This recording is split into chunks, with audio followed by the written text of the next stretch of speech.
Hey artists, today I want to talk to you about social media marketing. You know, gone are the days where you could post a couple times a week and fans would just find you and follow you and be excited about what you're doing. Unfortunately, competition is so high now that getting your voice heard and getting your work out there is increasingly complicated. Growing a brand new social media account in 2017 is going to be really difficult, but I don't think that necessarily should discourage you. I definitely think that artists have a unique advantage in that they are already creating really cool stuff and people want to see what artists are up to. People are fascinated by the arts. So in this video, I'm going to share some of the problems, myths, and pitfalls of social media marketing in 2017 and ways that you can avoid or overcome them. So first of all, you want to make sure that you're using the right social media platform to achieve your goals and that those platforms have an audience that would be interested in what you're doing. For example, I work really hard to post at least once, maybe twice a day on my personal artist Instagram account. But with After Art, I don't really focus on that social media account just because Instagram isn't where you're gonna search for helpful information about being an artist. And it's also really bad at driving traffic back to your website because the only place that you can place a link is in the bio on your Instagram page, and typically people are consuming your Instagram posts on their feed. But a much better platform for After Art would be Facebook because you can post links, people will click through. Another good place for informational posts is Pinterest, YouTube, obviously. So make sure you're finding a platform that makes sense for your goals. So the easiest thing to neglect on social media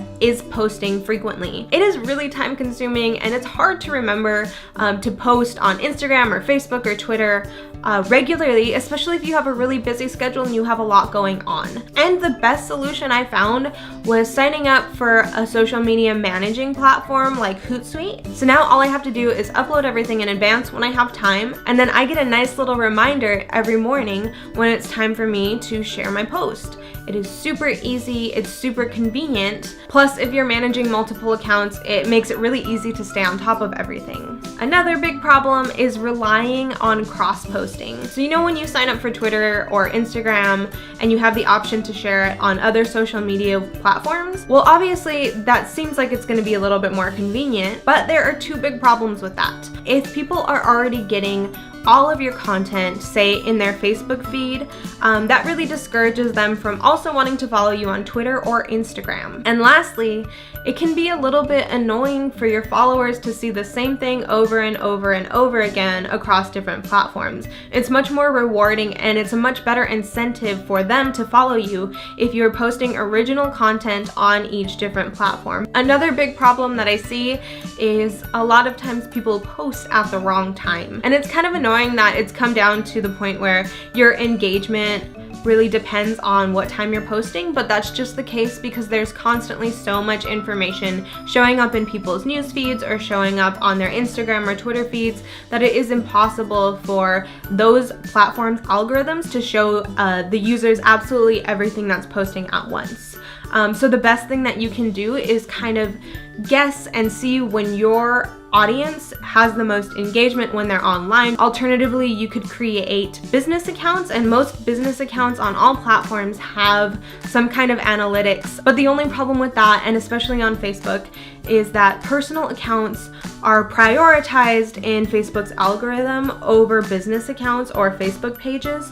Posts made on your Facebook page might reach 10% of your Facebook page's audience. Whereas if you're posting to your personal account, you're gonna get loads more engagement. The next issue is not connecting with people in person and getting their account information. That way you can add them then and there. And one thing that I've noticed is people that have a larger network in real life have a much better following on social media. You know, if I'm talking to you face to face, that's much more interesting and you have my attention much better than when I'm scrolling through my newsfeed and trying to absorb all of this information at once. Making that one-on-one connection in person and resuming that relationship online is going to really make sure that you have a healthy following on social media. Another frustrating thing about platforms like Instagram and Twitter are bots.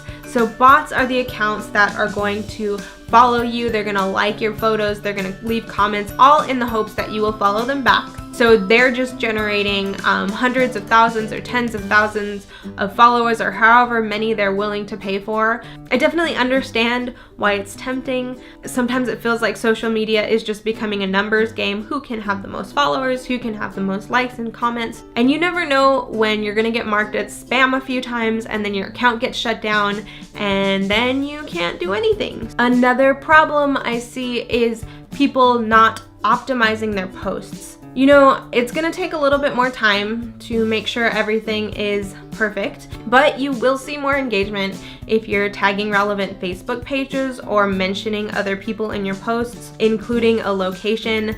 That way people know where that event is gonna be or where you're currently at.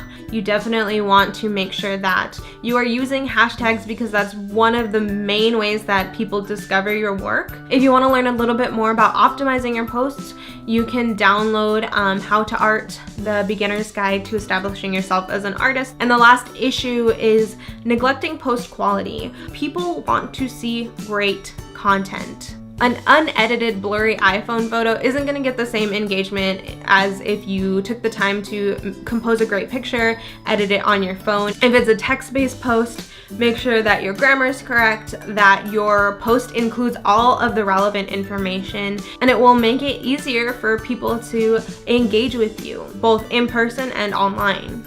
Okay, now that I've gone over the main problems and mistakes people tend to make on social media, I just want to add a few things. First of all, you don't want to take on every single platform at once. When you're just getting started, you should stick to one and really focus in on that. You can't really expect to go viral anymore unless you are submitting to curatorial Instagram pages, or you're applying to online magazines, or trying to get featured on certain websites that expose you to a wider audience. Another thing to keep in mind is that you don't want to just keep pushing out information on social media platforms. They are all meant to be used as an online community.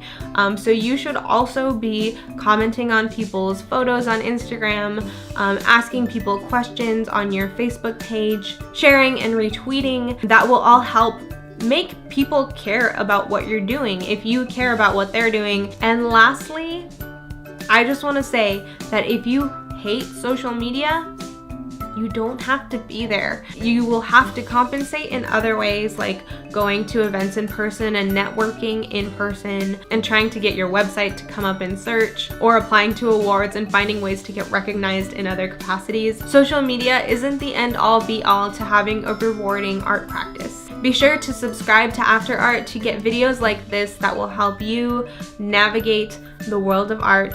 I have a lot of really fun stuff coming up, so make sure you check it out, and thank you for watching.